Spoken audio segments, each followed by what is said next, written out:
asalaamu calaykum saaxiibayaal muuqaalka like saar subscribe-na saar kanaalka sidoo kale haddii aad naga daawanayso tiktokna folowsii si aanu ku dhaafin waxaan soo dhignay cusub saaxiibo badan oo akhrista website-ka ustaadka ayaana soo weydiiyey oo yidhi erebixinta kiribto ayaan u baahannahay waayahay ustaadka waa madal aan keliya oo madasha keliya tee soomaali ee u khaasa ee bixisa cilmiga forex kiribto articleskooda welibana si bilaash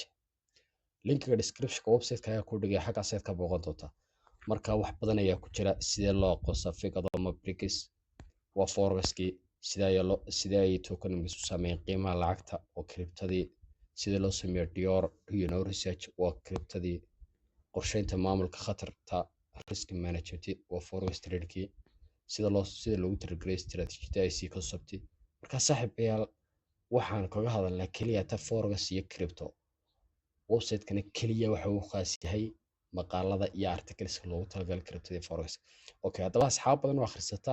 ayaa tagtay halkan kabacdi waxay tagtay contents deetana way nala soo xidhiidhay deetana waxay tiri waxaan u baahannahay si aad noogu jaayl saarto erebixinta cryptada ayaan u baahannahay marka waxaan u qaybin doonaa part 1 part 2 part 3 saasaan u qaybin doonaa si aad u fahanto erebixinta crypto waayahay markaas website-kan ustaadka ee teganaa baro erebixinta crypto part 1 ayaan diyaarnay insha allah maalin walba part ayaan qori doonaa si dadku u fahmo erebixinta crypto waayo halka waxaan kaga hadlay erebixinta crypto part 1 waxaan kaga hadalnay hordhicii waa maxay blockchain waa maxay hot wallet waa maxay cold wallet waa maxay crypto waa maxay currency waa maxay spot waa maxay future waa maxay leverage waa maxay liquidity waa maxay market cap waa maxay white paper waa maxay tokenomics waa maxay ICO waa maxay airdrop gunaanad saaxiibayaal marka website-kan ugu wanaagsan ee keliya lagu qoro articleska forex iyo crypto marka saaxiibayaal